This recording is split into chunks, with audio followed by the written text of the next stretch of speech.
Well, well, well.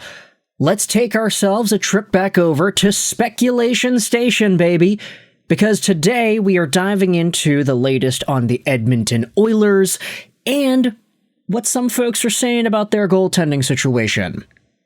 Let's head over onto Spectors Hockey from earlier this morning, because if you know Spectors Hockey and the platform that Lyle Richardson has over here, he takes a lot of the latest trade rumors, articles, radio hits, and everything else that you could look for in the hockey world, and every day he compiles it together, so it's all available for us in a quick and easy to digest form. So big shout out over to Spectors Hockey and Lyle Richardson. I'll leave a link in the description to this article over here, but of course, you know why we're here, right? We're talking about the Oilers, and we're talking about goaltending. For all the conversations that we can have about Stuart Skinner and Calvin Pickard, there is always going to be that conversation of getting services from somebody else. So let's dive into what this article goes out there and says. The question is, will the Edmonton Oilers shop for a goaltender? On The Athletic, Alan Mitchell examined what a trade to shake up the struggling Oilers might look like. He speculated it could take moving one or more of Matthew Savoy, their 2027 first, and a veteran such as Adam Henrique or Brett Kulak to bring in a goaltender who might be an upgrade over current starter Stuart Skinner.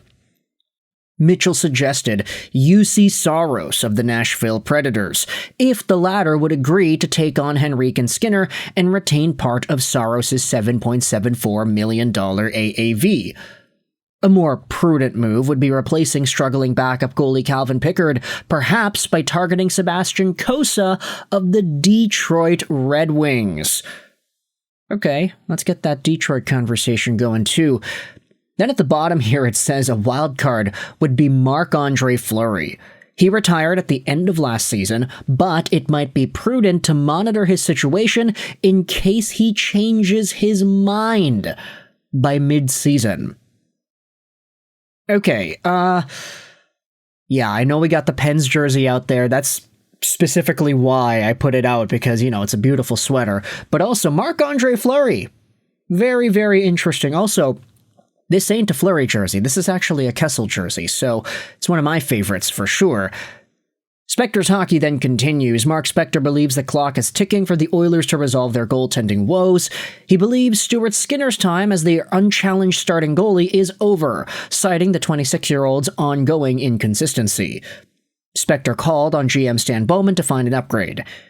He acknowledged the difficulty Bowman would face. Saros has 7 years left on his contract with the Predators. The Blues might not wish to part with goaltender Jordan Binnington, whose stats are worse than Skinner's.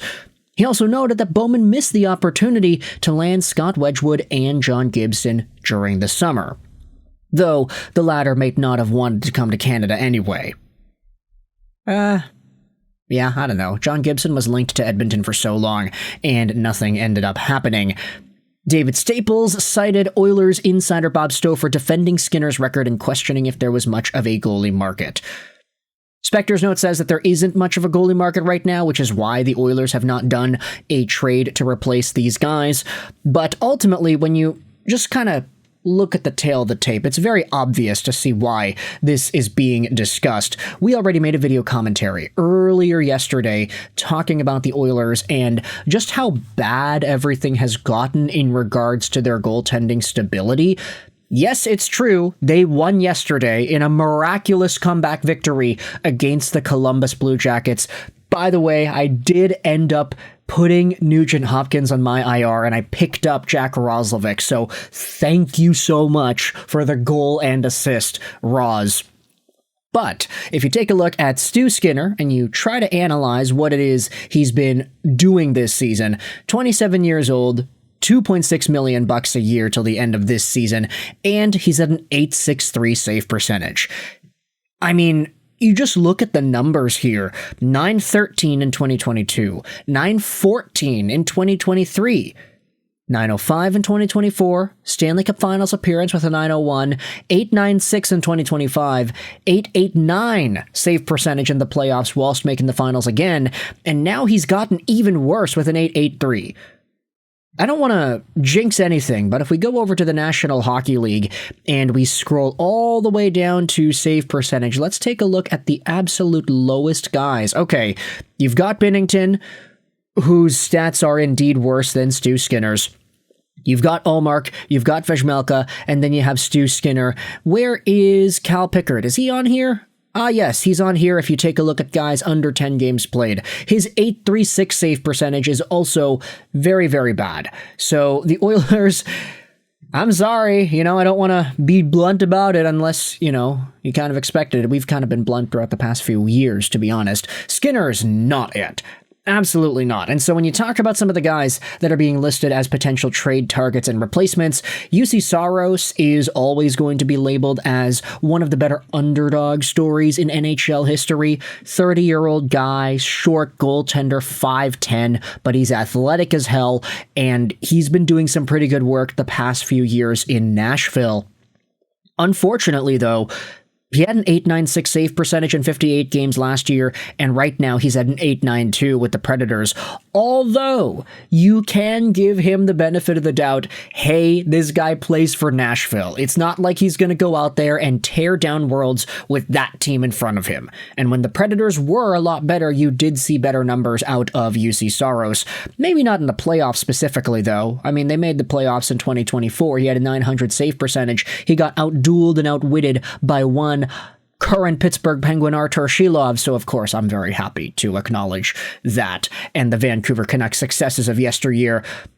Saros, though, his contract is expensive, $7.74 million till the end of 2033. It was a pretty big deal when he got the contract. It was like, okay, is he actually going to sign? Is there going to be an extension? He ended up getting it, and now he's going to be paid till next decade. Take a look at some of the other conversations that were brought up here as well, though. Sebastian Cossa, out of the Grand Rapids Griffins, whom, if I'm not mistaken, is actually hurt right now.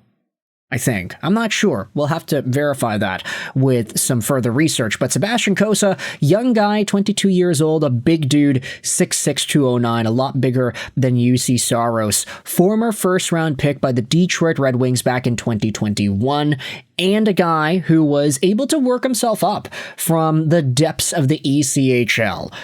It was always really interesting to follow Sebastian Cossa and his profile because this guy was a total stud when he was draft eligible in 2021, 941 save percentage and a 157 goals against on a stacked Edmonton Oil Kings squad. Obviously, because he was on the Oil Kings, that's why you can make an immediate link between the Oil Kings and the Oilers.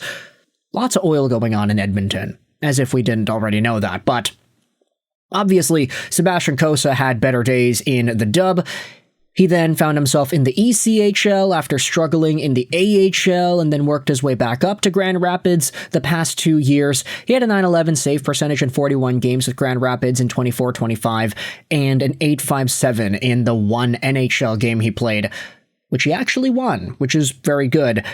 And this season, he's down there at a 939 save percentage and a 175 goals against in 4 games with the Griffins. Say what you want about Trey Augustine and how good that guy has been developing in the NCAA, but Sebastian Cossa still is a very legit NHL goaltending prospect. And at 22 years old, you can debate that if you were to force him into the league right now, he'd be fine. He would be able to tread water. You couldn't really get any worse than Cal Pickard, right, who was literally last in NHL save percentage. Sebastian Cossa might demand a pretty high price, though, so if the Red Wings are able to get a Matthew Savoy or something, I would actually be pretty intrigued about that. Just saying. And then, finally, the last name that was mentioned here is none other than Marc-Andre Fleury, who, of course, is retired, so we're not going to go out there and immediately assume that he is an option for Edmonton, but there are reports suggesting that the Oilers probably could keep it in the back of their minds if Fleury decides to change his mind at some point. Last year, he had himself an 899 save percentage, which is not amazing, but hey, it's fine. He has been in the 900 territory the past few years. Of course, his Vezina winning season with the Vegas Golden Knights all those seasons ago stands out. He was so good in Vegas after winning multiple Stanley Cups with Pittsburgh. So Marc-Andre Fleury absolutely had one of the best careers possible. Is he an option for Edmonton? I don't know. You can let me know your thoughts in the comments section below. What are your thoughts on how this team should proceed with their goaltending, and who do you think is the most suitable target? If you enjoyed this video, feel free to hit the like button. If you didn't, the dislike button's down there for you as well. Thoughts in the comments, because comments help out with the algorithm. I'll leave a link in the description to the Spectres hockey article that we took a look at. But for now, I hope you enjoyed this video. And bye.